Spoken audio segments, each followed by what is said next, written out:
my viewers and students, Assalamu alaikum. Today is the last lecture of chapter 7, Gymnosperm and Angiosperm. I hope all of you remember the previous classes. In the previous classes we discussed about Gymnosperm, then some basic terms of Angiosperm, about Poaceae family.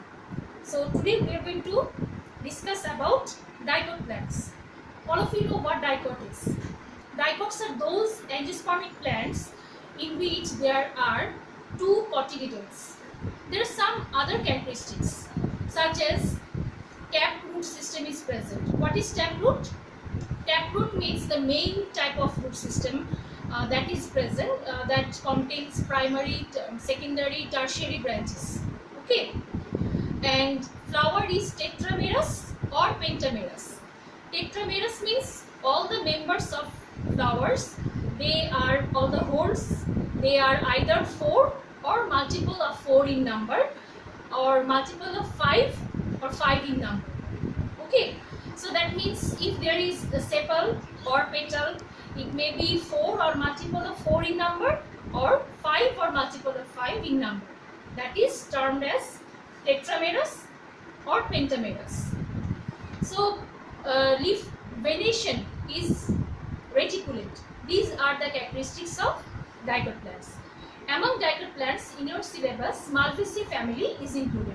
So we are going to discuss about Malvaceae family, but there are some basic informations which are important for MCQ, such as among dicot plants, the primitive type of family is Winteraceae, and the most advanced family that is Asteraceae.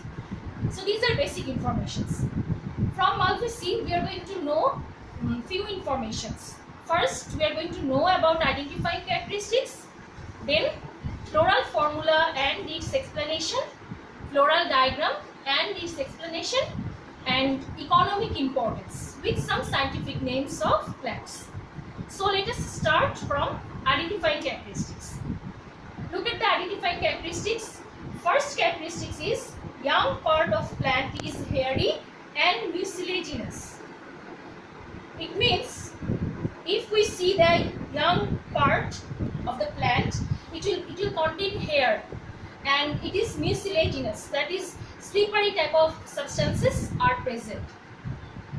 Second characteristics, free lateral stipule is present. I hope all of you remember about the stipule. Stipule means at the base of petiole, if there is small leaf-like appendage, that is known as stipule. I am telling this again, at the base of petiole, if there is small leaf-like appendage, that is known as stipule. And free lateral stipule. Lateral means when they are present sidewise, and free, that means they are not joined. So this is the diagram. You can see at the base of petiole, there is stipule present which is laterally present and they are free. Free lateral stipule is present. This is one of the important identifying characteristics of Malvaceae family.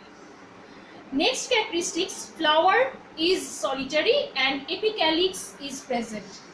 I hope all of you remember what epicalyx is. When there is calyx-like part present outside the calyx, that is known as epicalyx. Next characteristics, stamens are many, monadelphous, staminal tube surrounds the style. Stamens are more in number, they are numerous, and monadelphous means when stamens with all the anthers, when with all the filaments, they merge into one tube-like group, that is known as monadelphous. That means when all the anthers, all the filaments, they merge into one tube-like group, that is termed as monadelphous. Staminal tube surrounds the style.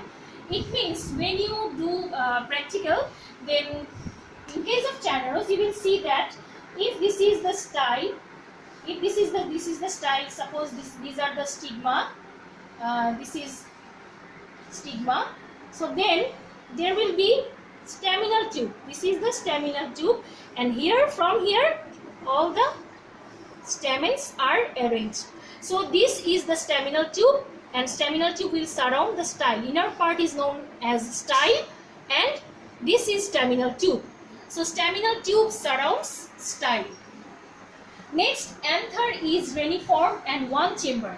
I told you before there are several types of anther. So when the anther is kidney shaped, that is known as reniform. Anther is reniform and one chamber. There is only one chamber present in the anther. Pollen grains are large and spiny. So large and spiny pollen grain, that is another characteristics of Malvaceae family. Last one is placentation is exile.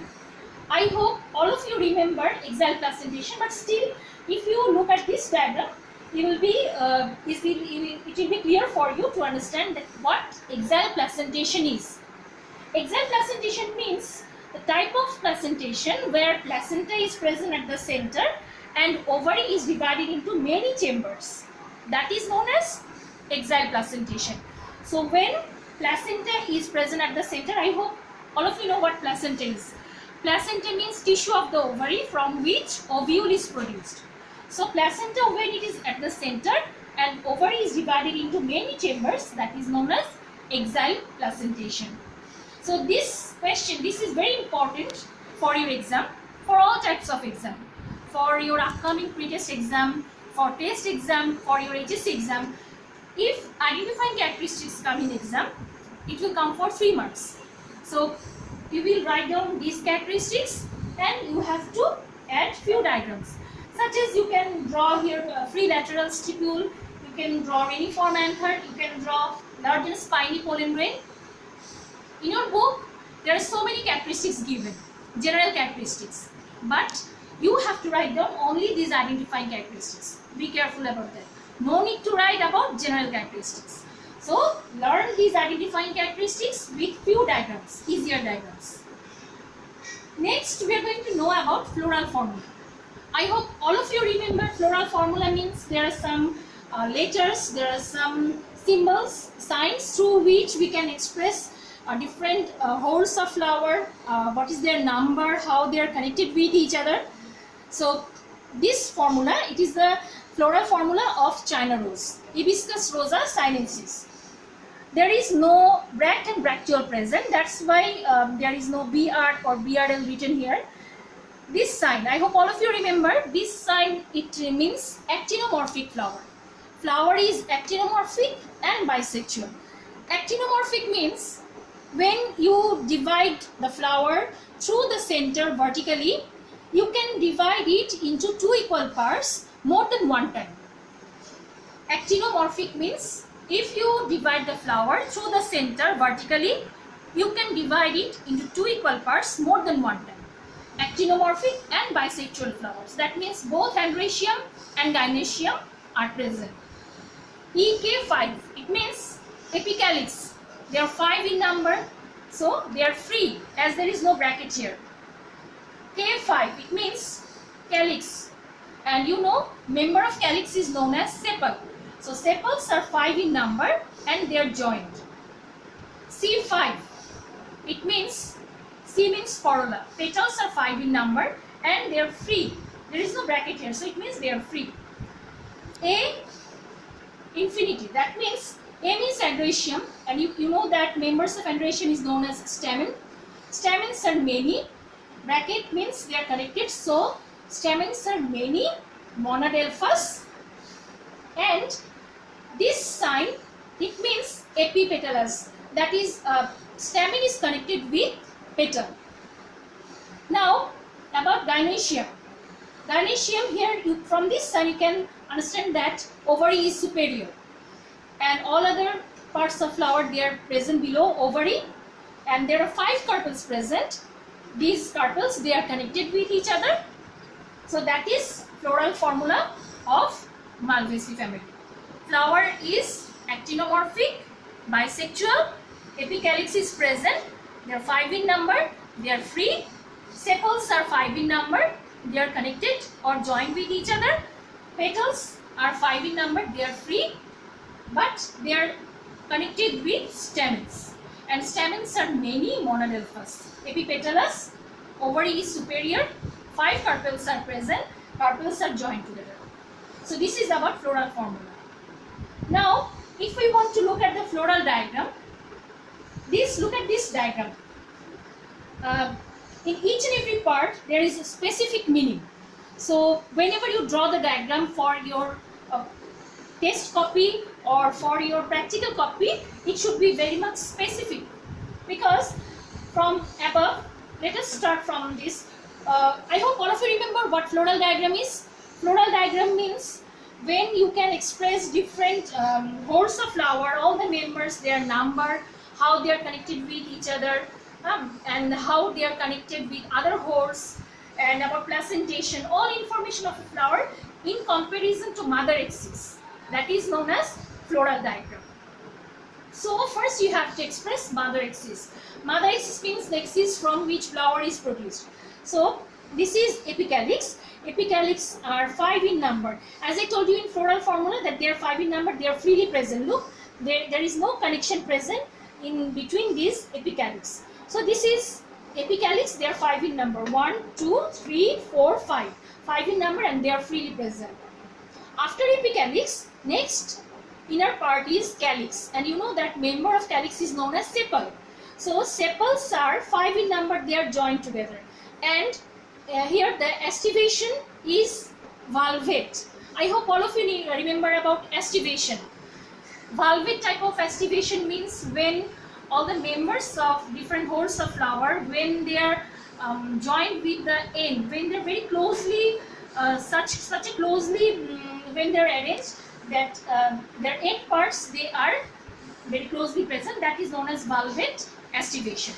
So calyx, that means sepals are 5 in number and the estivation is valvate, they are joined together.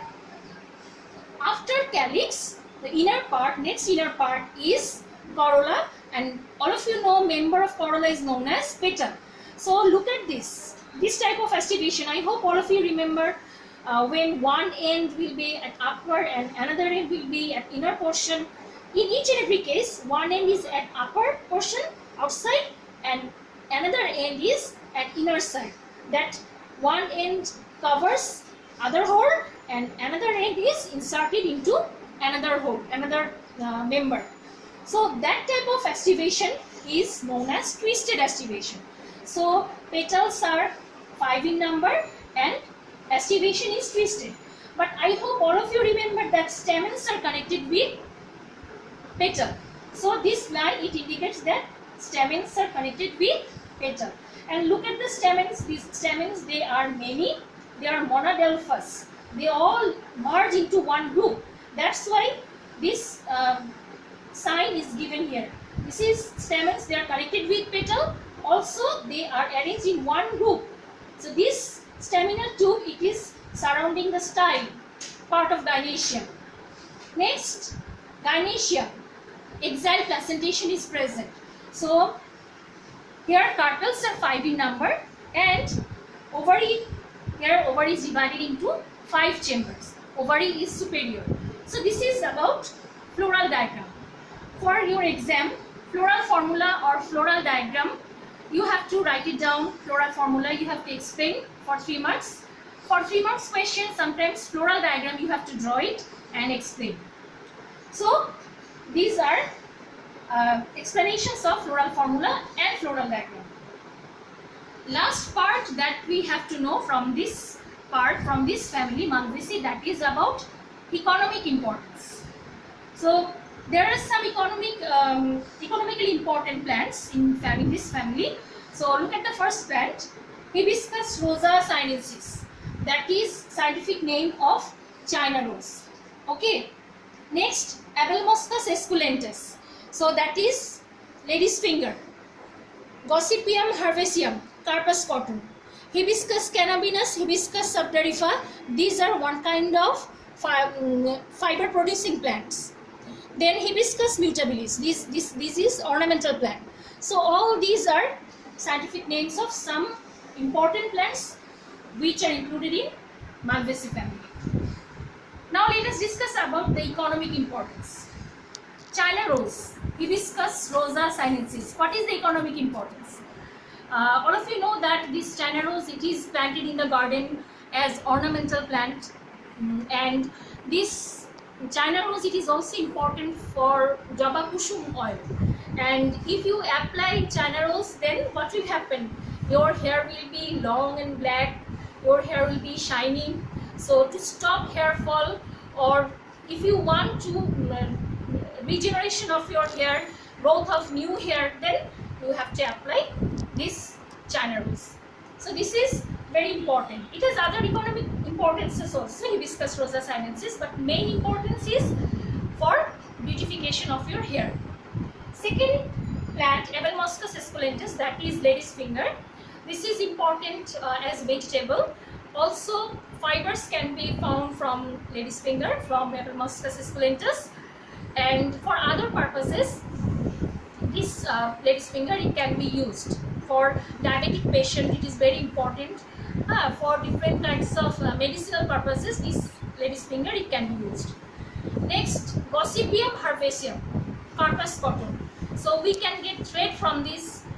From thread we can make clothes, and also in case of surgery, in case of different types of operation, this sterilized cotton, it can be used. So all these we get from Gossypium herbaceum.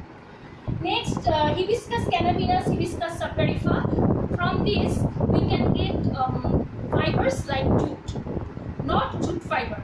Sometimes I find that in the copies students write down jute fiber can be found from these two plants, but this is not correct. You have to write down fiber like jute can be found from these two plants, and from these fibers rope, bags, several things can be prepared like jute. The last important plant is Hibiscus mutabilis. This is planted in the garden for ornamental purpose. So these are some scientific names. Sometimes for 4 marks, economic importance of family comes. Sometimes only scientific names come in the exam. So I hope today's lecture will help you for taking preparation about Malvaceae family. And I also discussed about the important questions which come from this part. So till the next class, I hope all of you will stay fine, and you take better preparation for your upcoming exam. Allah Hafiz.